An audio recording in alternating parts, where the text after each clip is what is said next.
Good day mga kateknisyan, ulit. Meron na naman akong dumating dito na LBC. Wow. Galing kay Jessa. Saragosa. Jessa Saragosa. Wala nga nila kay Jessa. From Chicks. Saragosa, Nueva Ecija. Pero ang laman, pan motor. Surprise. Surprise! May lamang pan motor. Ayan. Pan motor. Ito yung hinahanap ko nung nakaraan. Kako, bakit? Anong gagawin dito sa pan motor? Ayun. So, galing siya ng ano to? San Isidro, Saragosa, Nueva Ecija. Layo ah. Yun. Nandito yung kasamahan yan.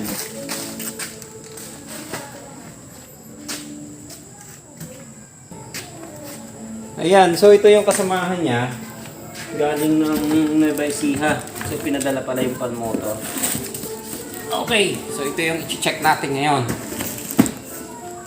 Dadaan mo na ako.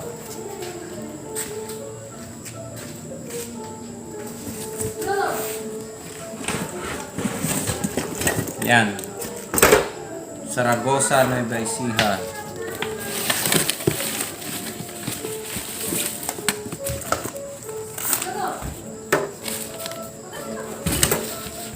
Ayan. So medyo maingay yung kapitbahay natin. Baka ma-copyright kami pero sa kapitbahay yun ha, hindi sa amin ha.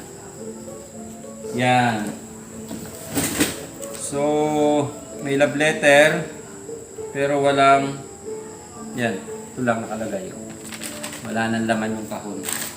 Wala nang laman ang kahon, kundi papel. Papel. Ayan, so i-check natin yung unit ngayon. Ito kasi ang problema namin kapag pinadala yung unit nang walang service report. So mangyayari, mangangapa tayo. Aalamin pa natin kung ano ang problema. So sana bago mapadala yung ibang board, malagyan na ng service report para alam na may history na kung ano yung naging problema. Ayan, kaya lang wala, galing pa ng medyo malayong lugar kasi galing pa siya ng Nueva Ecija. So i-check na lang natin kung ano ang problema. Ayan. Kapitan ko muna ng wire.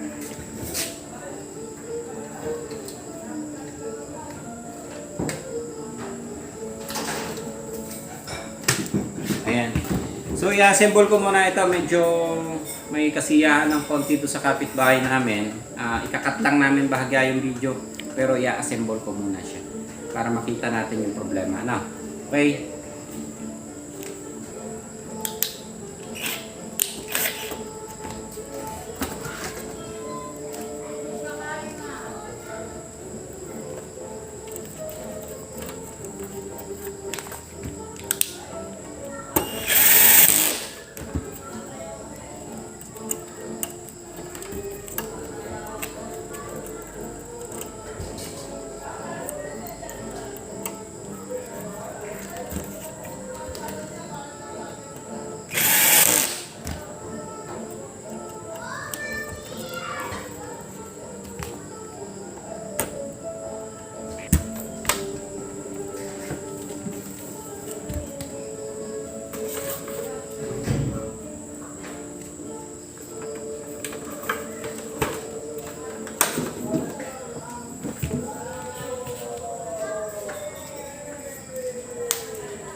Okay.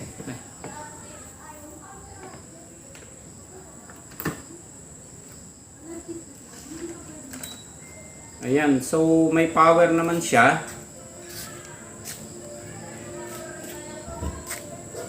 Umaandar si pan motor.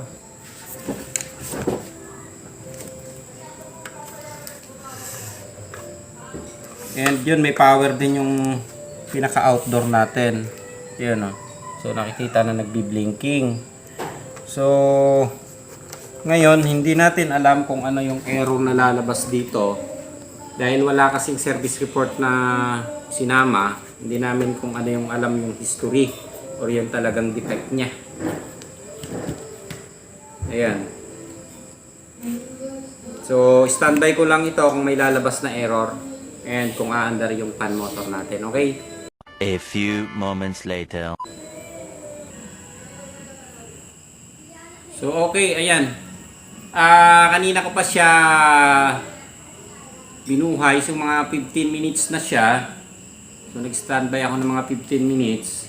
Wala siyang lumalabas na error. Hindi lumalabas hindi umaandar si outdoor. Wala naman lumalabas na error. Ayan. So, ang gagawin ko na lang muna is voltage reference siguro ang gagawin ko para makita natin kung may kulang na supply. Okay? So, bunutin ko muna siya. So, sa ganito kasi, kaya pinapadala ko ng usually assembly, kasama si pan, kasama si indoor, kasama yung pan motor ng outdoor, para ma-check lahat kung may mga problema. Ayan. So, katulad nito, yung sensor, sine-check ko na rin siya kung may mga leak o problema para isang gawaan na lang kung may problema siya. Ayan. So, check ko muna yung sensor. Ayan. So, ito na lang ang gagamitin kong tester. Oh. So, sabi ko nga sa inyo, hindi nyo kailangang gumamit ng mamahaling tester. Kahit yung ganito lang, kaya na siya. So, dahil sensor, isiset ko lang siya sa resistance. Ayan. So, eto. Tingnan nyo na lang.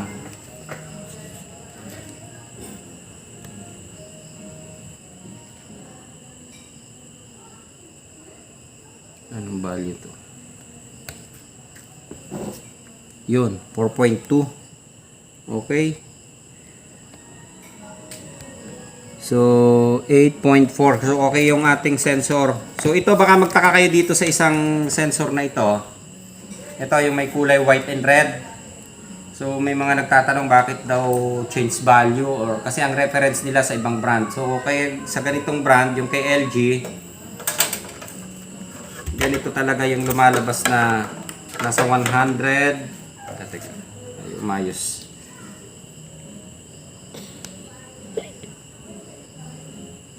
Yan o, almost 170k ang makukuha nyo. Pag 170k, good yan. Ayan. Okay. So, okay naman ang mga sensor natin. So, sa voltage reference tayo papasok ngayon.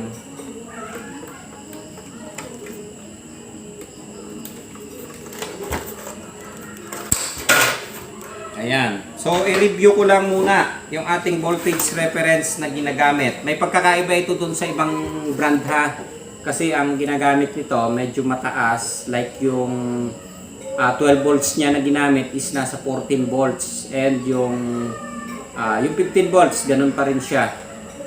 And ano pa ba? 5 volts. So, yung 5 volts kasi standard yon na voltage. So, 5 volts talaga siya. Hindi siya pwedeng mas tumaas o 5.6 hanggang doon lang siya pwede or 3.3 volts yun kasi ang pinapaandar ng 5 volts is yung system natin.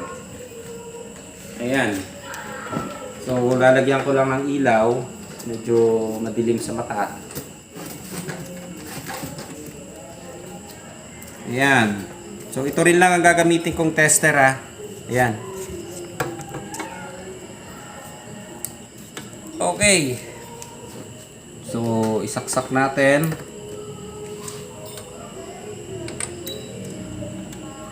Ayan. So, naka-power na siya. Kita ba siya? Kita naman. Okay. So, ito yung pinaka-main supply or yung supply ng IPM natin. Ayan. Halos wala tayong nadidetect. Wala tayong nakukuhang supply. And isolated kasi yung power niya, yung isolated supply natin. Teka, anong setting ba to? Okay, ohms pala ako. Yan, DC. Ulit. Naka DC pala ako. Ayan. So wala tayong nakukuha supply doon sa main. So hindi nagsuswitch yung pinaka-relay niya. Ayan. So sa isolated power supply meron tayo. Yan o, 317. And yung ating secondary. Ito. Yun. 20 volts. So meron tayong 20 volts na pumasok. And tingnan natin yung ayan, 20. So dapat ito yung out ng 15 volts. Ayan, kung mapopokus natin. Ayan, so supply ng pan 15 volts. Supply ng pan at IPM. Dito. Ilang volts to? 15 points. Yan. Ito. 20. Yun. 4 ayun. So, yung supply ng ating 15 volts to. Bubunutin ko mamaya yung IC. Ang nakukuha natin ay 4.5 na lang. Ayan. So, yung ating 5 volts, yun, yung 5 volts. Nakikita yan? Okay. 5 volts. Ito yung supply ng 12 volts natin. So, yan, 14.6 ang nakukuha natin. Okay. So, meron tayong patay na supply. Ngayon, saan galing? And, hindi nagsuswitch yung relay. Teka, i-drawing natin para madali nating maunawaan. So, gamit tayo ng drawing. May sulat pa.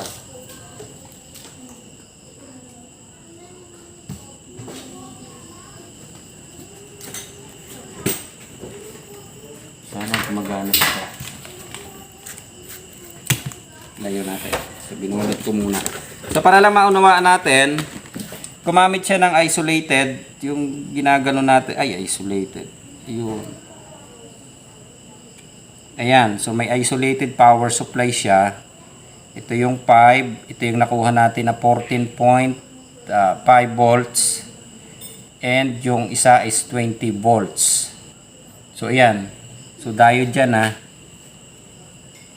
Ayan, so yan yung output voltage.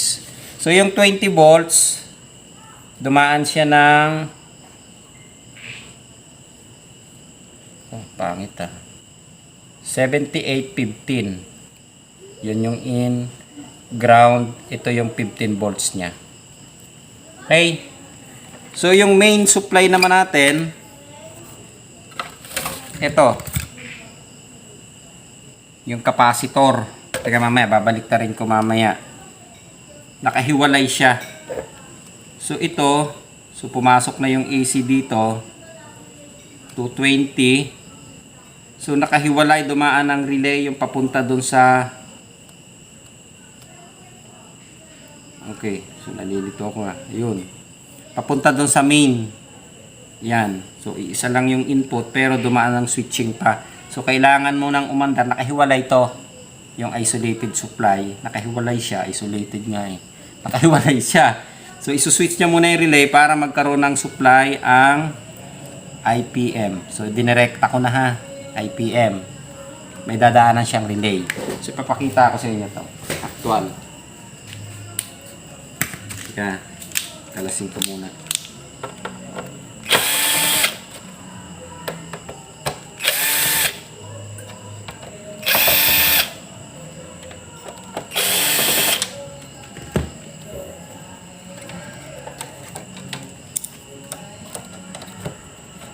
Uy, bulog. Ayan na yan.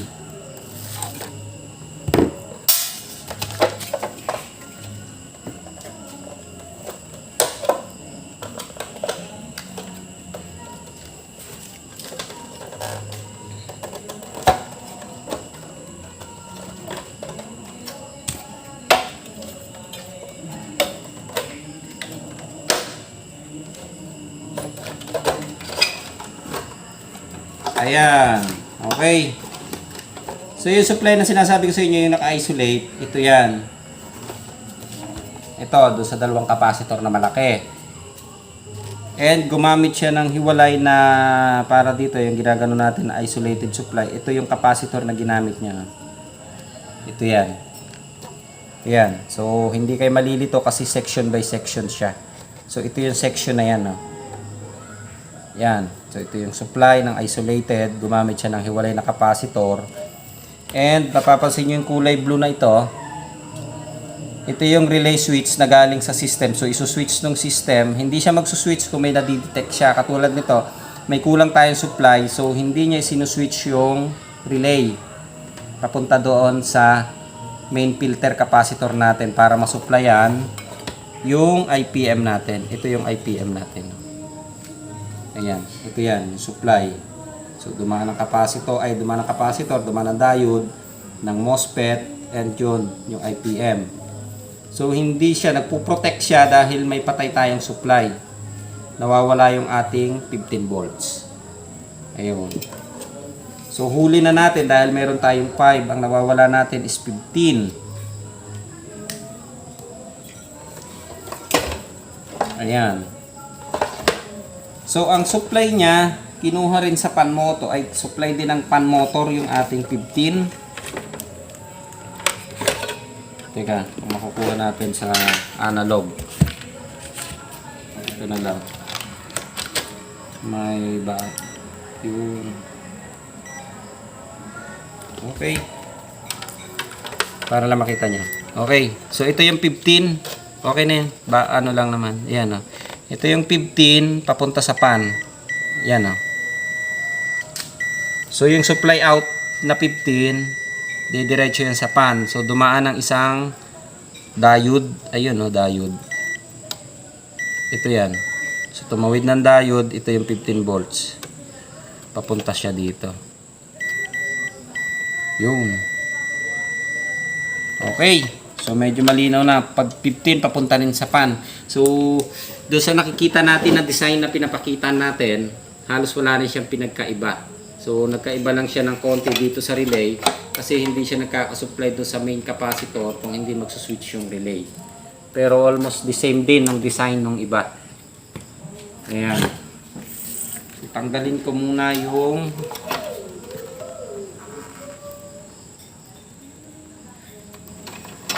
ayan o. Ito yung 15 volts regulator. Kung makikita yan o. 7815.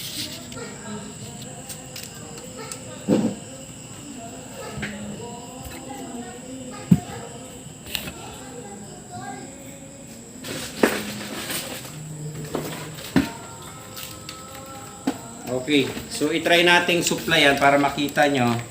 So, 15 volts. Ito, mataas tong supply ko na ito.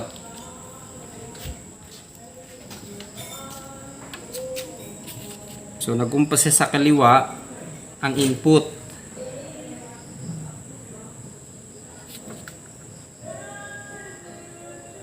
Ihina ko na lang kasi wala akong pang-clip. Ground yung gitna.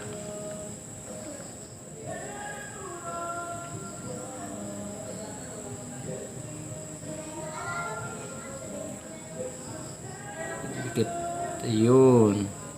Okay. So, dapat mag-a-out tayo ng 15. Okay. Sukatan natin. Sasaksak ko. Balik tayo sa voltage.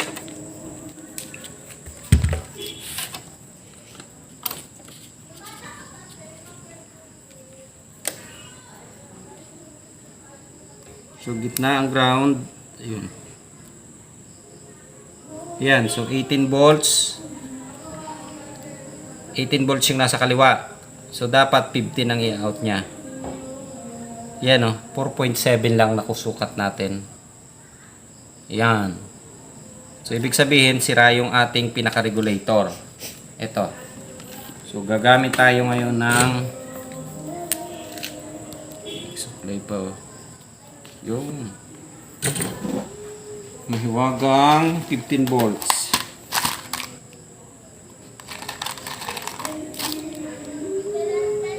Ayan. So, may 15 volts ako na gagamitin O, 78.15 yan ha. Okay, so ganun din ang pag-check natin. Ipakita ko lang sa inyo kung paano i-check. Kakabitan ko ng supply.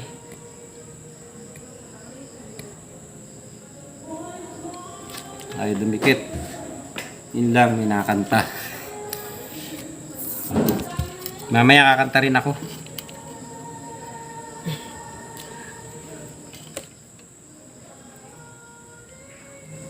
Yan. Hindi kayo tayo makaka-copyright doon sa kanta. Pero boses ng kapitbahay.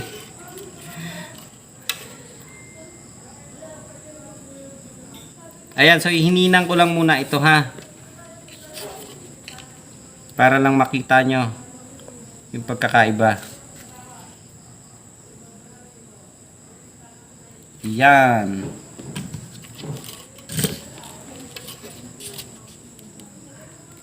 Ikit natin. Okay. So, isasaksak ko ngayon yung ating supply.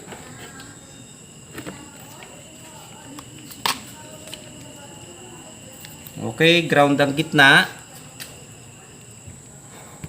Ito yung input. 18 volts. So, ililipat ko yung kabila. Dapat meron tayong 15. Yun. Kita? Okay. So, 18 yung input. 15 volts yung out. Okay. So, yung isa nasukat natin, 18 ang input, 4.9 or 4.8 na lang ang output. Okay. So, ang kanan, kapag nakaharap sa inyo, output. Ito yan. Yan yung out. Ang input, kaliwa. Yun. Okay. Malinaw na. So, kita na natin na defective.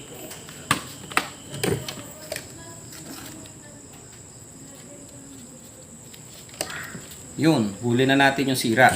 So sa ganito kasi, dahil dalawa yung ginamitan niya, ginamit niya kasi ito sa IPM, supply ng IPM, and supply ng pan. So maaaring sinisira din siya ng pan, or hindi niya kinakaya yung load niya kasi IPM saka isang pan ang niloload niya. So ginagawa namin dito, nilalagyan namin ng aluminum o heatsink. So wala akong aluminum dito, bukas kakabitan ko na lang, pero ikakabit ko na ngayon. Kung may pangkabit kayo, maliit lang na pang heatsink dito. Ayan, so try kong maghanap, kung may makita ako, kakabitan ko, okay? So balikan ko kayo saglit. Ayan, okay. So tanggalin ko muna ito. Eto, may nakuha ko medyo maliit. Tanggalin ko lang yung pinaka... Yung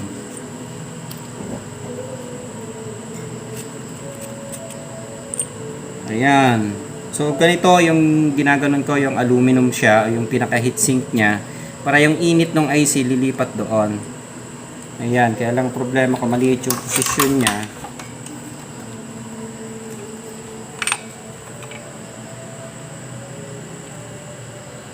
Ayun, so kasya naman siya.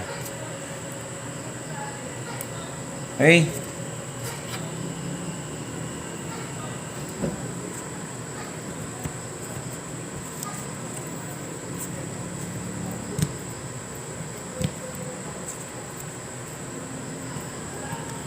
Ayun. Teka, tanggalin natin yung ayos lang natin to.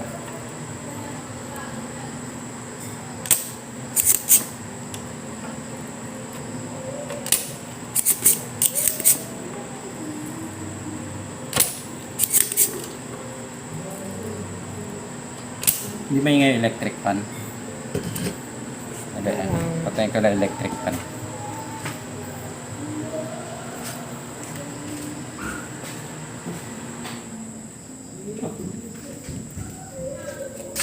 Okay.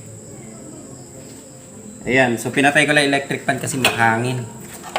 Maingay sa video. So ayan, kukunin lang natin yung left. Yung left is input, right is output.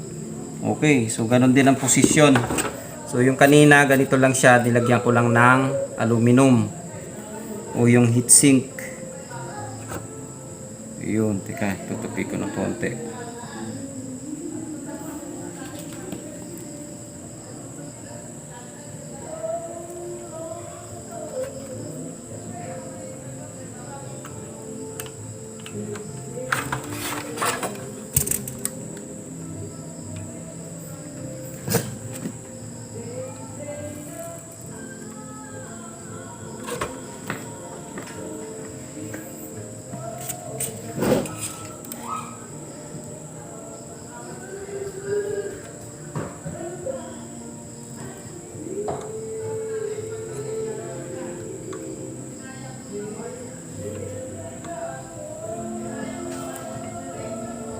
Ayan, okay na. So, ipoposition ko lang ng maayos and susukatan ng supply.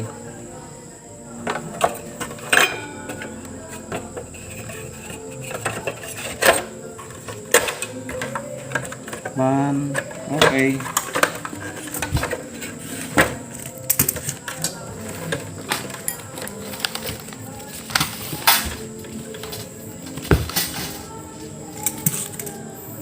Okay, so itatry natin ulit na kuhanan ng voltage reference. Isa ko lang ito na mesa ko.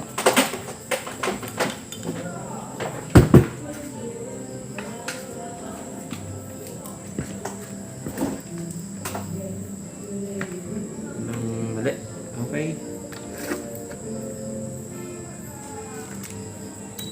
Yun. So, ito yung input na nasukat natin kanina. Ayan, oh, yung 18.9 or 20 volts. Ay, 19.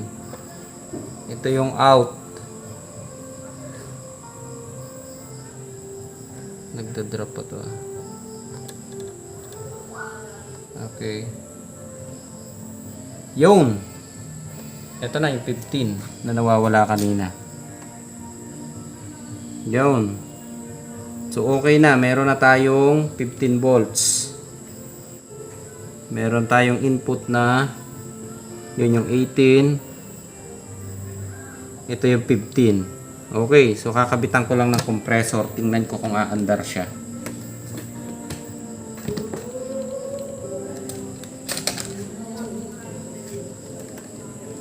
Okay. Kakabitan ko ng compressor. Balikan ko kaya. Ayan. So, ikakabit natin yung ating mahiwagang compressor. Ayan. So, ito lang yung ginagamit ko na pang-check. Ayan.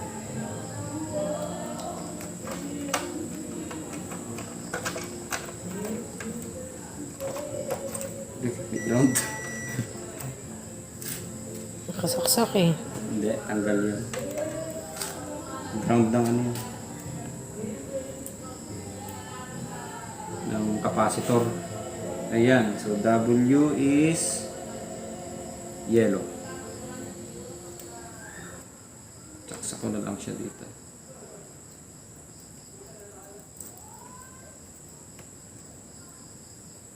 B. Dito na nga.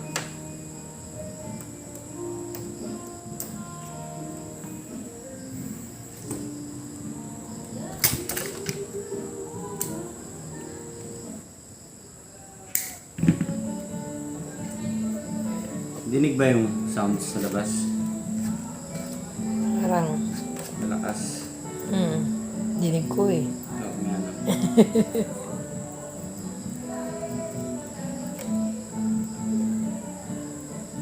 Okay.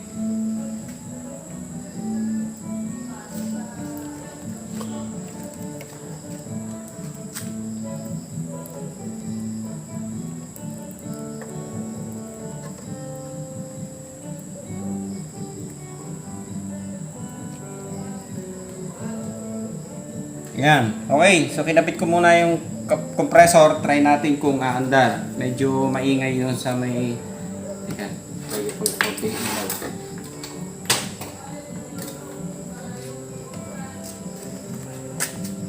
WBU. Okay. Saksak again.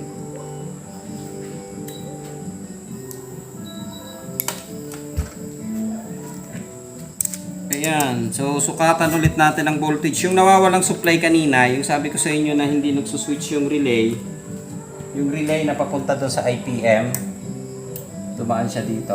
So, hindi umandar na siya. Yan.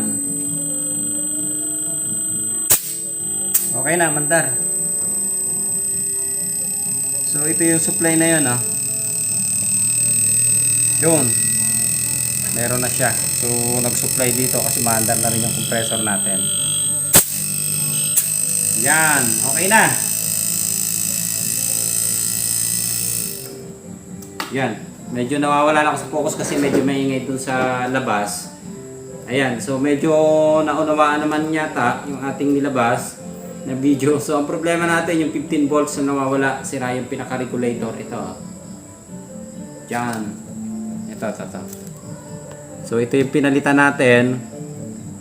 So sa ganito kasi na problema, kapag nagkaroon ng error, wala siyang inilalabas na error, pero hindi umaandar si compressor, nakapan lang siya, wala siyang nilalabas. So pagka ganyan na medyo malilito kayo kasi ang reference nyo lagi yung error code. So yun yung basihan. So kung walang error code na lumalabas katulad yan, so papasok kayo doon sa voltage reference. So i-analyze nyo lang yung dinaanan ng supply, which is AC lang naman yun, pumasok yung AC. So hindi tutuloy yung AC dito, yung AC papunta doon sa main supply natin. Ito yon, yun doon sa capacitor. Dahil dumaan siya doon sa relay. Ayan. Kaya napapansin ko doon sa mga modelo na ganito, itong model na ito. So sinusunog niya itong relay na ito. Ay papapakita kong sample na isa dyan sunog eh. Sige, sandali. Babalik ako saglit. Ayan So, parehas lang pala to. Yun nakita nyo nasunog, halos na butas na siya. Ayun. So yung switch nung pinaka-relay dito, minsan nagkakaroon ng spark yan. Dahil isolated mag-switch on muna, kailangan walang error to sa system. Pag nag-on na nag-okay na yung system, isuswitch niya lang kasi ito yung relay. Pag nag-switch yung relay, saka pa magkakasupply yung masyadong mataas yung supply na pumapasok. Papunta dito sa main, papunta ng IPM, kaya sinusunog niya ito. Madalas ito nakikita naming sunog. Nagkakaroon ng spark dito. Yan sa relay. So, ayun, pinakita ko naman kanina yung relay. Ayan. So kapag may error kayo dito or may kulang kayong voltage, hindi nagsuswitch itong relay na ito. So wag nyong gagawing i-jumper na katulad ng ginagawa natin kasi maaaring lalong masira yung board. So hahanapin nyo muna bakit hindi siya nagsuswitch on. Ayan. So voltage reference lang. Yun lang naman. Tatlong voltage lang naman na hinahanap natin. Yung 5, yung 15, and yung 12. Yun yung common. Pero doon sa iba, katulad nito, nasa 14 volts ang ginagamit niya. 14, 20, tsaka 5 volts. Pero yung 20, niregulate niya kaya naging 15. Yun. So yun lang. 3 volts lang hinahanap natin para mag-switch on yung IPM natin. Ayan. So okay na. Yung board na ito is galing pa ng Saragossa, Nueva Ecija. Ayan, pinadala dito. So medyo nagkaroon lang kami ng kalituhan kasi nauna ito dun bumagsak sa kabila sa shop namin. So napending pala ito ni yung aking partner na si Arnel. Ayan. And sumunod yung pan motor dito naman bumagsak. Kaya hindi namin na-determine kaagad kung kaninong may-ari. And wala din siyang service report yata na nakalagay. Ayan. So napending ni Arnel dahil yung aking isang technician, yung partner ko si Arnel ay hindi nakakapasok dahil pinagpahinga ng doktor. So may medical, ano ba tawag sa ganun? Medical condition. Ayan, so hindi siya pwede munang pumasok ng mga 15 days. Ayan, kaya lahat ng trabaho natambak sa akin. Kaya sabi ko nga, pasensya na doon sa mga nag-aantay ng board. Kasi ako yung may-ari ng shop, ako rin yung technician gumagawa. Ako na rin lahat. Ayan. So yung technician naman namin na nasa labas, yung mga mechanical ang trabaho, yung mga nagkakarga ng preon, nag-i-install. So pagdating sa board, isa lang kasi yung gumagawa sa akin, si Arnel, hindi pa nakakapasok ngayon.